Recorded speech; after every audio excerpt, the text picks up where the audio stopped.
But unfortunately, the factors that bring with trading as a human being, you have character flaws. And you have to limit the exposure in these charts and these markets because your natural impulses, which are always going to be negative, the negative is going to overwhelm the few times that you are in the beginning doing the right things at the right time. And it only takes a small series of events that you did wrong with a mindset that was incorrectly, well, focusing on things that aren't that big of a deal. Worrying about which model's better. This guy's posting that he got a payout from this company and he's doing it consistently. What's he doing or what is she doing that I'm not doing? Well, they're minding their own business, number one. They're doing what it is that matches their personality. And I've said this before, and when I first heard this idea expressed by Larry Williams, he had a keynote speaking engagement that I had a VHS tape of in the 90s. And when I first heard him talk about it, it just went over my head like, that's not interesting. Give me an entry pattern. Much like some of you. And that's why I get it. I understand that people that will say you talk too much, get to the point, because what you want is give me the easy 1, 2, 3 entry pattern that's going to work most of the time, which means always, and it never has a losing trade, and I'm going to be able to over leverage because it will work, and I can trust that I can over leverage the maximum amount of contracts that my broker will allow me or my funded account company will allow me to trade, and then I'll be able to get these 5-figure, 6-figure payouts, and I can go on social media and I can act like a warrior and call everybody out and do this and do that, and I can make a name for myself. And that doesn't happen. That doesn't happen, folks. You need to have this same approach or mindset about trading that you do with traffic. If you were going to go away on a trip and you were doing a road trip driving, are you going to plan your departure during the peak of rush hour traffic? No, you're not. When would you likely do it? Well before it happens. That way you can get through the congested, scheduled traffic jams around high congested cities. And then when you get past it, the same thing. After the lunch hour, or I'm sorry, after the rush hour of 9 o'clock in the morning in the States, wherever you are, there's traffic, yes, but it's not congested or bunched up. You can have a pretty easy movement from one location to the next, unless there's an accident or something like that. Well, that same thing should be applied to your trading. Do you want to go in at the very opening of, say, for instance, 9:30 a.m.? If you're brand new to trading, you don't know what you're doing. That's equivalent to you being a new driver. Do you want to be going out there over the speed limit, texting while you're driving in rush hour? What's that recipe for? Disaster. All right. So you don't want to schedule your trading, if you're brand new, at the very opening, like the first minute or two of trading, because you know that now everybody's in there dogpiling in to take trades. So you think everybody in there is going to be pushing the market up because of their buying pressure, or they're going to be sending the market lower because of their selling pressure. And again, that's all misinformation, that you're all trying to do something at their incorrect time. And that compounds the likelihood of you wrecking. Just like in traffic as a new driver, you don't do all those high speed maneuvers when you're inexperienced. You don't distract yourself with social media during your driving or in your trading. That means keeping up with everybody else. You need to be minding your own business and watching where you're traveling. When you're driving, years and years ago, they taught defensive driving. It was called the Smith system. And I learned a lot of defensive driving skills that really find their way in my teaching as an educator in price action. You may not realize it, but it has a lot of sound logic. You don't want to be reacting to the drivers around you. Now, obviously, we would have to. In price action, you don't want to be reacting to the knee-jerk reactions in lower time frames, because you could be convincing yourself rather quickly oh, it's not going to do what I thought it was going to do. Let me do this because now this 1 minute chart or this 5 minute chart has done this or that. The same thing with driving. You need to be anticipating not only what you're going to do if this or that happens, but you have to drive the cars around you. As a CDL driver, you have to learn to anticipate when they're not going to come over into your lane without signaling. And it's probably a game you probably played in your own driving. You're thinking, okay, because I'll tell my wife all the time, I say, watch this guy up here. He's going to come over. He's not going to signal. And he's going to go over one more lane and he's going to go up and race past everybody else. So how do you know that? 30 seconds later, he does it. She's like, what in the world? Whatever. And of course, she rolls her eyes, and I'm peacocking next to her, like, I'm ICT, baby. What are you talking about? What are you talking about? Of course, I'm going to know he's going to do that. So the same thing happens in the market. You have to anticipate the thoughts and expectations of individuals that are going to see price action, and they're going to anticipate nothing in the future. They're going to react.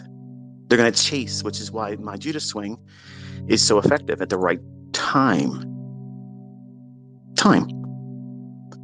So there's a time and place for everything, but you are not to try to react to price. Even in your entries, you're not reacting, you're anticipating. When you're moving your stop loss, you're not reacting, you're anticipating. When you're taking your partials, you're not reacting, you're anticipating it going to a specific level so that way you can press the exit or have your limit orders there to scale off your potential partial profits that always pay 100%. They never, ever fail. So when we look at price, or when we're looking for setups, or we're trading a particular model, time is a very important factor. There has to be a reason for that trade to even materialize. And you don't want to go in there in the first few minutes of trading and say, okay, this is it. I'm going in because now the markets have opened. Everybody else is dogpiling in. Everybody else is creating this congestion like rush hour. And I'm afraid I'm going to be left behind. So I have to do what? I have to react to what I see in the price action. So therefore, I have to do whatever else is doing. And that's wrong. That's absolutely wrong. Now, compare and contrast that mindset, which is very stressful, mind you. I mean, think about it. How can you know with any assurity what you're doing is statistically probable of having continued success when you're just guessing? You're guessing. You're reacting to what you think you're seeing in price when price is always fluctuating up and down. Now,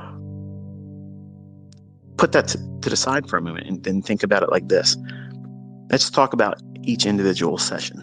Okay, and some of the characteristics that each one of those trading sessions have, and how you should go into those trading sessions with the proper mindset for anticipation, not reacting. Because your job as a trader, unlike 99.999% of every other trader that wants to share what they think is good advice, your job is not to react to price. It is absolutely not.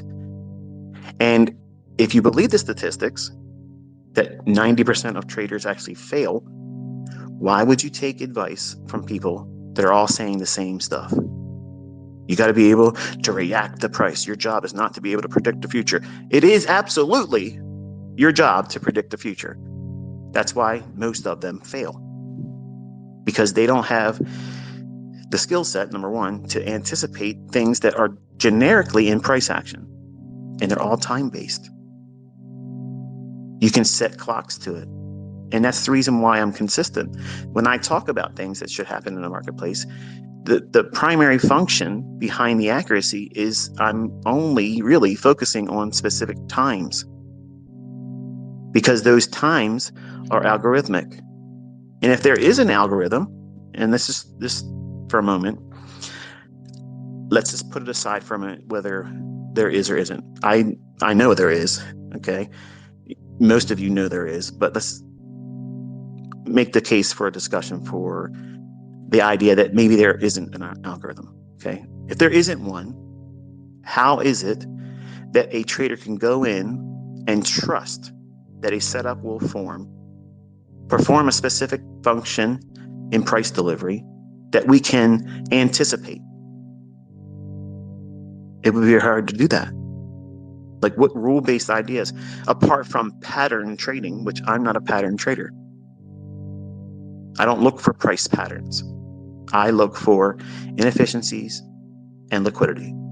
That's it. That's all there is. And I look for that in time. Specific times of the day. There's very specific times of the day where you as a trader can say,